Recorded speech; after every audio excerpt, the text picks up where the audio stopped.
विकार मिटाओ संतन शुभकारी। ओम जय बृहस्पति देवा। हे गाइस, मेरे चैनल में आप सभी का स्वागत है। मेरा चैनल है मोनिका लाइफ स्टाइल। इसे सपोर्ट कीजिए, खूब सारा प्यार दीजिए। आज हम आपको बृहस्पतिवार का कथा सुनाने जा रहे हैं। स्टेप बाय स्टेप हर एक चीज़ को लिए हैं। 2 इसमें कहानी है। आपको मन करे तो एक भी सुन सकते हैं, एक स्किप भी कर सकते हैं। इस वीडियो को जाके खूब सारा प्यार दीजिए। और अभी हम जाके नहा धोवा के रेडी होके पूजा पाठ स्टार्ट करते हैं। उसे खूब सारा प्यार दीजिए। अगर थोड़ी सी भी गलती हो जाए तो उसे इग्नोर कीजिएगा, क्योंकि हम ये वीडियो ही नहीं बना रहे हैं, खुद रियल में अपना पूजा भी कर रहे हैं। ऐसा नहीं है कि वीडियो बनाने के लिए पूजा कर रहे हैं। हम पहले से ही बृहस्पतिवार का व्रत रखते हैं, पूजा करते हैं, इसलिए सोचे कि आज पूरी कथा रिकॉर्ड भी कर लेते हैं, आप लोगों के साथ भी शेयर करते हैं। शायद आपके लिए हेल्पफुल होगा। अगर जिनको बुक नहीं पढ़ना है तो ये कहानी लगा के और अपना पूजा भी कर सकता है। जो नहीं पढ़ना चाहते हैं तो प्लीज़ चलिए। सबसे पहले उसके लिए नहा धोवा के रेडी हो जाएंगे। पीला कपड़ा हो तो आप पीला पहन सकते हैं, नहीं है तो कुछ और भी पहन सकते हैं, लेकिन काला नहीं पहनना चाहिए पूजा पाठ में। अगर थोड़ी सी भी कहीं भी गलती हो तो उसे इग्नोर कीजिएगा और मुझे खूब सारा प्यार दीजिए। और मेरे चैनल को प्लीज़ सब्सक्राइब कीजिए, लाइक कीजिए, शेयर कीजिए, कमेंट कीजिए। चलिए बिना टाइम वेस्ट करते हुए आपको कहानी बताते हैं। अभी जा रहे हैं नहा धोवा के, हम पीला साड़ी पहन के तब पूजा स्टार्ट करते हैं। हाय दोस्तों, मेरे चैनल में आप सभी का स्वागत है। अगर आपने मेरे चैनल को सब्सक्राइब नहीं किया है तो प्लीज़ देखिए, हम पूजा का सामान ले लिए हैं। ये फल फूल, ये किशमिश लिए हैं, चने की दाल, मीठा, अक्षत, कपूर। ये फल कोई भी ले लेंगे, आप देख सकते हैं सामान है। उसके बाद से छोटा सा चौका फूल देंगे। चौका आपको पता है ना, चौका बना देते हैं पीला हल्दी से। एक हाथ से हम वीडियो पकड़े हैं, इसलिए थोड़ा दिक्कत हो रहा है बनाने में। थोड़ा इसको आप अच्छे से बना लीजिएगा, हम बस आपको बता दे रहे हैं।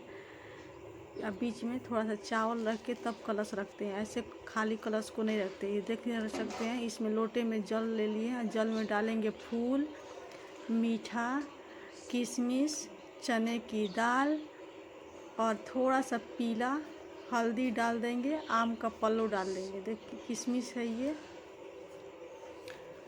किशमिश डालने के बाद से चने की हल्दी है, उसके बाद से चने की दाल इसमें डालेंगे। 2 फूल पीला डाल देंगे, पीला ही इसमें शुभ माना जाता है। नहीं है तो कोई और भी आप चढ़ा सकते हैं। इसको आम के पल्लो इसमें डाल देते हैं। ऐसा मतलब इसमें लिखा भी गया है, ऐसा मानते भी हैं केले के वृक्ष का इसमें पूजा किया जाता है। इस पर चावल प्लेट में रख के और इस पर घी का दीपक जला देंगे।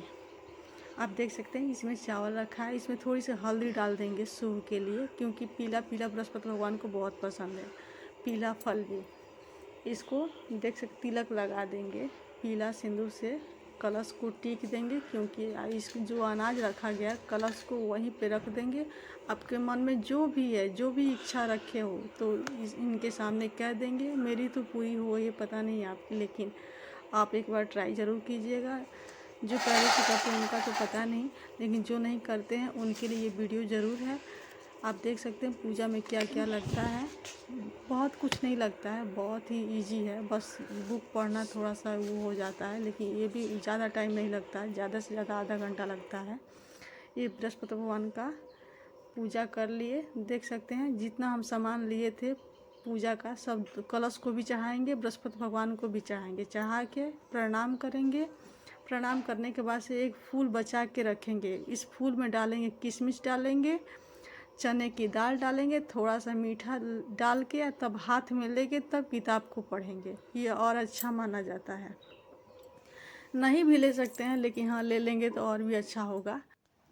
यहाँ से दूसरी कथा। प्राचीन काल में एक बहुत ही निधन ब्राह्मण रहता था। उसकी कोई संतान नहीं थी। वह नित्य पूजा पाठ करता, परंतु उसकी रानी बहुत मलिनता के साथ रहती थी। वह न स्नान करती, न किसी देवता का पूजन करती। प्रातः काल उठते ही सर्वप्रथम भोजन करती, बाद में कोई अन्य कार्य करती। ब्राह्मण देवता बहुत दुखी रहते थे।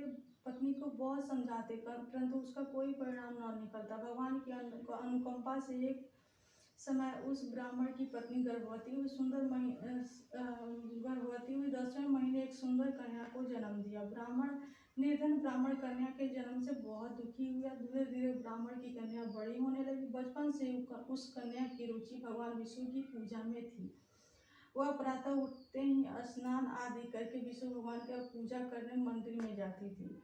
बृहस्पतिवार को व्रत करके विधिवत पूजा पाठ करती थी। पूजा पाठ करने के बाद वह पढ़ने के लिए पाठशाला में जाती थी। घर से चलते वह मुट्ठी भर जौ साथ लेकर जाती थी। पाठशाला के रास्ते में थोड़े थोड़े जौ गिराती जाती थी। जब वह पाठशाला से घर लौटती तो जौ के दाने सोने में बदले हुए मिलते थे। लड़की सभी सोने के दानों को गिन लाती थी। एक दिन जब वह सोने के दानों को साफ कर रही थी तो उसकी माँ ने कहा, बेटी, सोने के दाने साफ करने के लिए सोने का सुख भी होना चाहिए। अगले दिन बृहस्पतिवार था। उसने भगवान बृहस्पति देव की पूजा करते हुए प्रार्थना करी, हे भगवान, यदि मैंने आपका विधिवत व्रत किया हो तो मुझे सोने का सुख दे दो। भगवान बृहस्पति देव ने उनकी मनोकामना पूरी करने का वचन दिया। पाठशाला से लौटते समय उसे रास्ते में सोने का सुख पड़ा हुआ मिला। घर लौटकर सोने का सुख अपनी माँ को दिखाकर सोने के दानों को साफ कर रही थी। उस समय नगर का राजकुमार उसके घर के पास से गुजरा। उस सुंदर लड़की के सोने के दानों को सोने के सुख में जौ को साफ करते देख राजकुमार उस पर मोहित हो गया।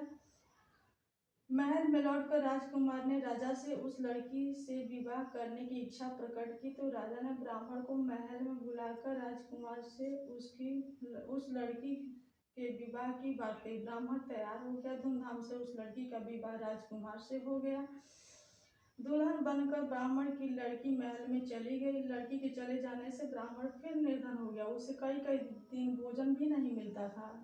बहुत दुखी होकर ब्राह्मण एक दिन अपनी लड़की के पास गया। अपने पिता की निधनता का समाचार सुनकर उसे बहुत सा धन देकर पिता को विदा किया। उस धन से ब्राह्मण के कुछ दिन तो आराम से गुजर गए, लेकिन फिर जल्दी भूखे मरने की हालत हो गई। ब्राह्मण अपनी लड़की के पास धन लेने के लिए फिर महल में पहुंचा। लड़की ने पिता की बुरी हालत देखकर कहा, पिताजी, आप कब तक मुझसे धन लेकर जीवन यापन करेंगे? आप कोई ऐसा ही उपाय क्यों नहीं करते जिससे आपका घर धन संपत्ति से भर जाए? ब्राह्मण ने कहा, मैंने तेरी माँ को बहुत समझा लिया, परंतु उसकी फुफकार नष्ट हो तब तो घर की निधनता भी दूर हो जाएगी। तब कुछ सोचकर लड़की ने अपने पिता से कहा, पिताजी, आप कुछ दिनों के लिए माँ को मेरे पास छोड़ आओ। तब कुछ सोचकर ब्राह्मण पत्नी को लड़की के पास महल में छोड़ आया। लड़की ने अपनी माँ से कहा, माँ, तुम प्रातः उठकर स्नान आदि करके भगवान विष्णु जी की पूजा अवश्य करना। पूजा करने से तुम्हारी निर्धनता अवश्य दूर हो जाएगी। लेकिन उसकी माँ ने उसकी कोई बात नहीं मानी। तब लड़की क्रोधित होकर लड़की ने अपनी माँ को एक कक्ष में बंद कर दिया। सूर्योदय के समय माँ को उठाकर जबरदस्ती उसे स्नान कराया और फिर मंदिर में ले जाकर भगवान बृहस्पति देव की पूजा कराई। कुछ दिनों तक ऐसा करने से माँ की बुद्धि में परिवर्तन हुआ। वह स्वयं बृहस्पतिवार का व्रत रखने लगी। उसके व्रत रखने से ब्राह्मण के घर में भगवान विष्णु की अनुकंपा से धन की वर्षा होने लगी। दोनों पति पत्नी धन संपत्ति पाकर आनंद पूर्वक जीवन यापन करते हुए विष्णु धाम को चले गए। बृहस्पति भगवान। तो गाय जी, यहाँ पूजन के बाद से गुरु भगवान को प्रणाम करेंगे। प्रणाम करने के बाद से यहाँ कपूर जलाएंगे आरती करने के लिए। आरती के बाद से हम भोग लगाएंगे। उसके बाद से इस लोटे को ले जाके केले के वृक्ष की जड़ में इसको डालेंगे और वहाँ पे टिक देंगे, यानी कि तिलक लगा देंगे। बृहस्पति देवा स्वामी, ओम जय बृहस्पति देवा। चीनी चीनी भोग लगाऊं, चीनी चीनी भोग लगाऊं, कदली फल मेवा। ओम जय बृहस्पति देवा, तुम पूर्ण परमात्मा, तुम अंतर्यामी, जगत पिता जगदीश्वर, तुम सबके स्वामी।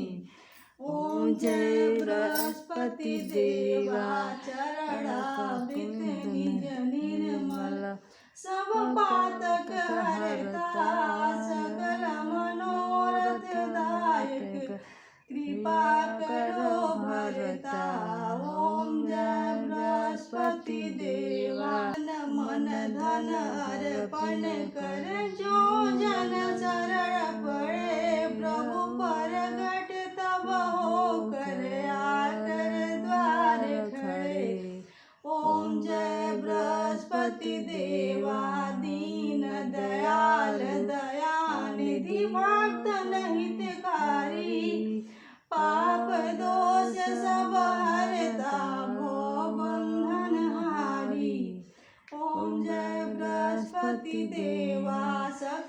मनोरथ दायक सब संशय हारी विषय विकार मिटाओ संतन शुभकारी।